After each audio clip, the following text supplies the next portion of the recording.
I'll take the special. Excellent choice, sir.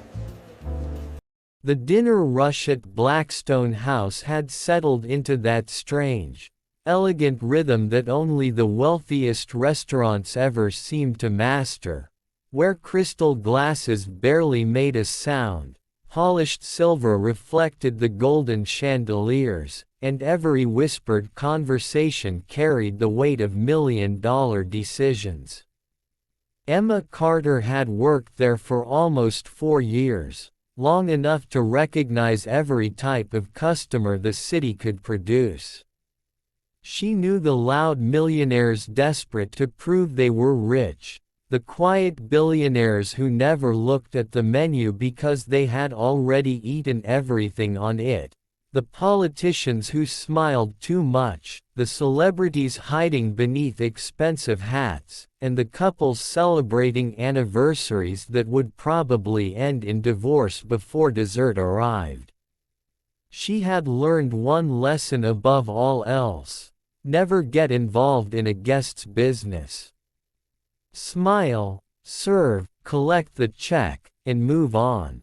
That rule had kept her alive in a city where power often disguised itself behind tailored suits.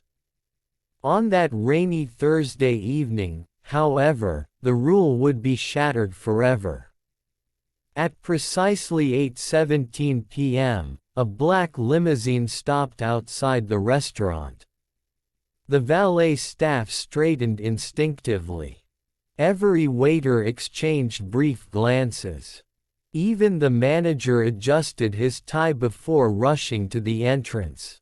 Out stepped Adrian Blackwood, one of the youngest self-made billionaires in America, the founder of Blackwood Dynamics, a technology empire worth tens of billions.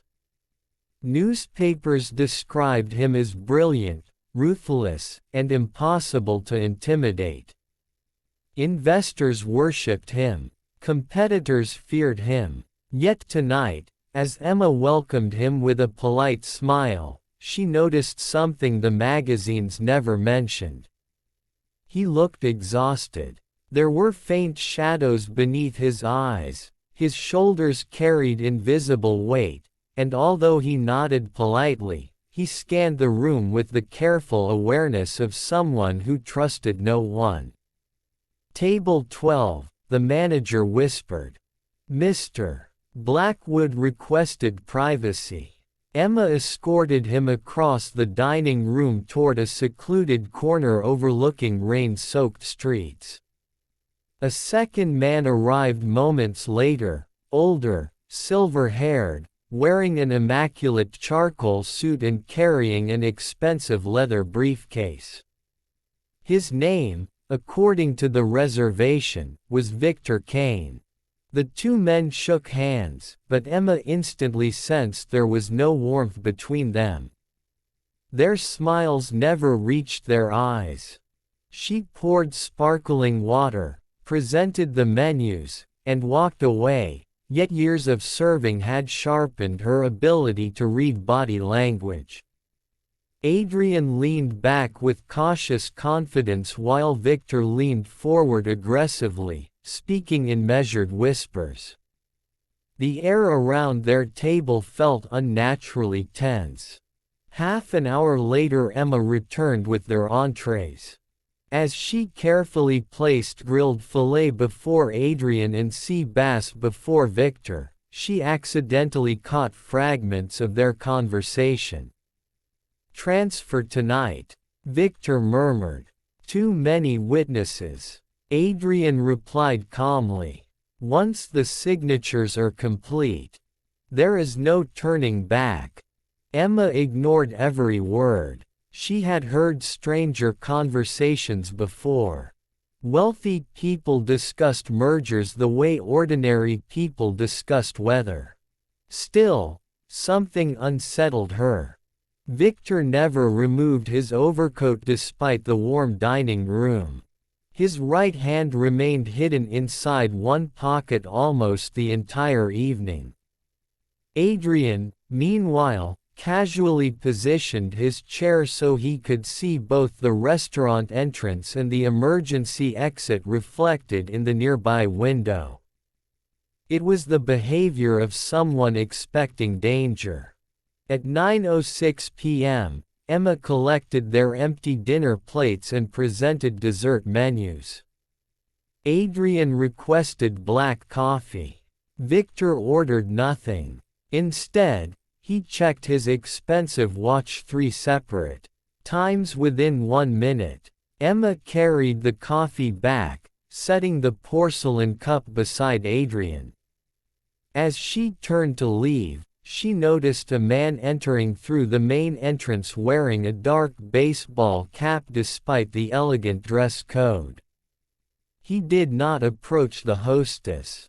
He simply paused near the bar, pretending to examine a wine display while his eyes remained fixed on Adrian. Emma felt her stomach tighten. Years earlier, before becoming a waitress, her father had served 22 years as a homicide detective. Growing up, she had listened to countless stories about criminals, surveillance, and the tiny details that ordinary people overlooked. Her father always repeated the same sentence: "Your instincts notice danger before your mind understands it." She looked again. The stranger touched his left ear briefly, almost like adjusting an invisible earpiece. Victor immediately glanced toward him before lowering his eyes. It lasted less than a second, but it was enough. They knew each other. Emma suddenly realized Victor's briefcase remained closed.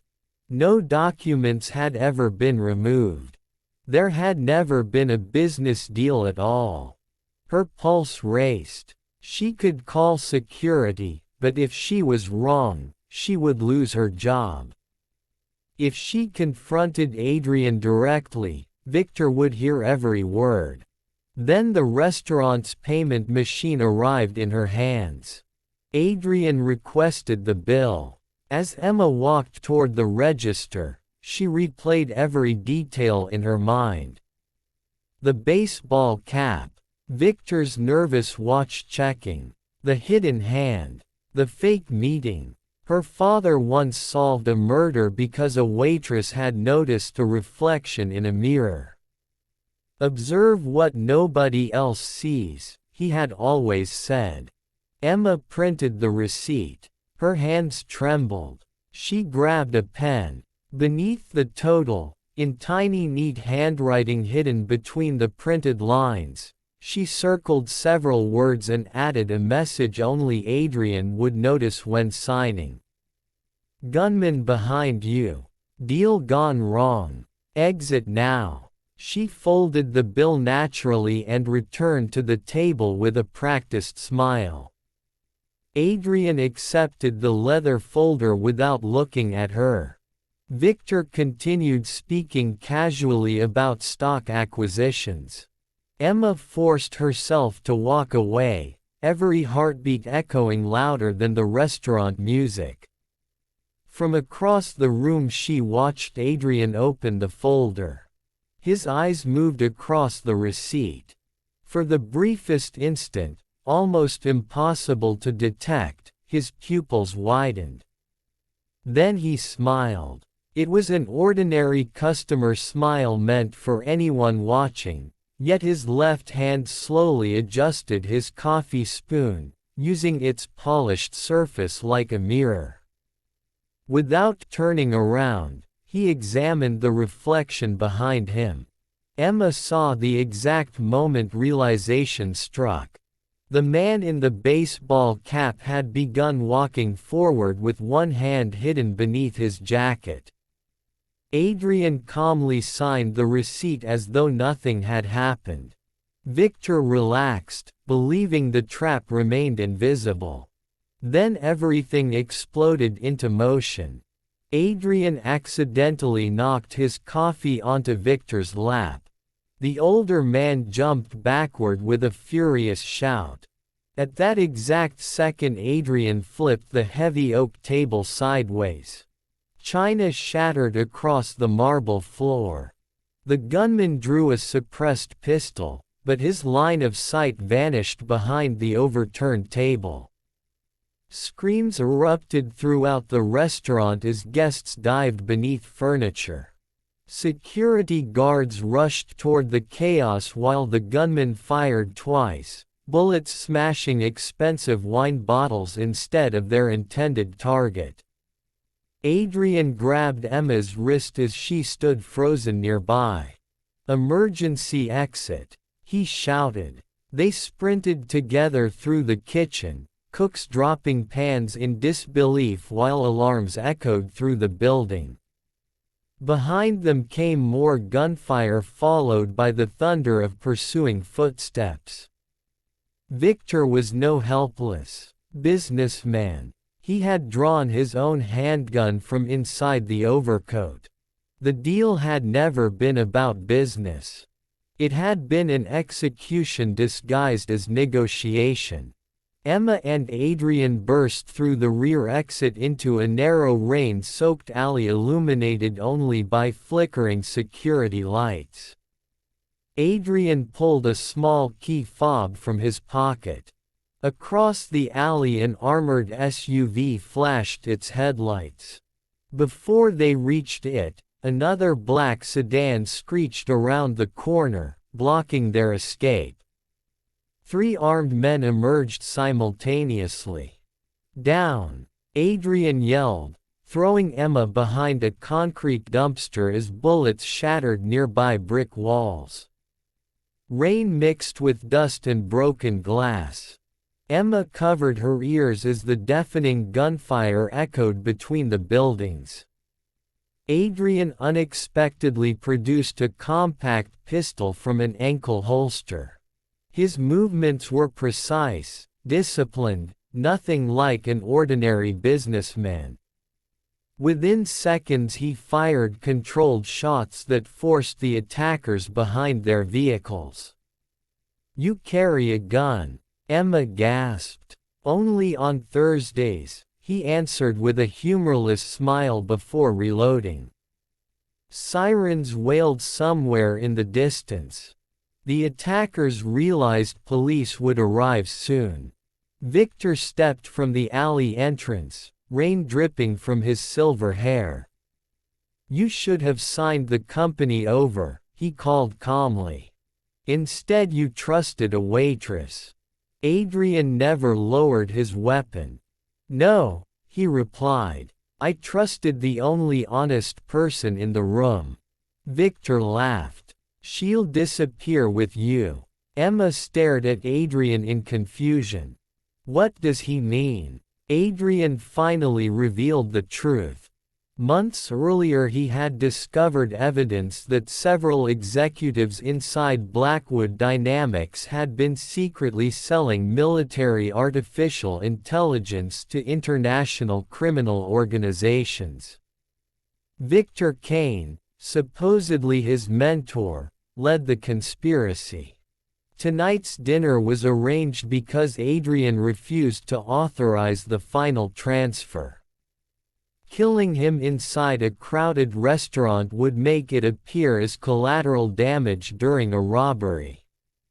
Emma's handwritten warning had destroyed months of planning. Victor's expression hardened. "Finish it," he ordered. Before his men could obey, armored police vehicles flooded both ends of the alley. Spotlights turned night into daylight. Officers surrounded the gunman with rifles raised. Someone had activated the restaurant's silent emergency alarm the moment the shooting began. One by one the attackers surrendered. Victor attempted to flee but slipped on the rain-covered pavement before detectives tackled him to the ground. As handcuffs clicked around his wrists, he looked directly at Emma with cold hatred. "One sentence," he whispered. "That's all it took." The following morning every major news network covered the attempted assassination of billionaire Adrian Blackwood. Reporters praised restaurant security, police response, and anonymous witnesses. Yet almost no one knew about the handwritten message hidden on the receipt.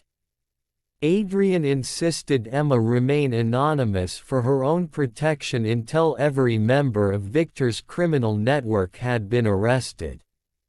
Weeks later, after dozens of raids across multiple states dismantled the organization completely, Adrian finally visited the small neighborhood cafe where Emma had quietly accepted a temporary job.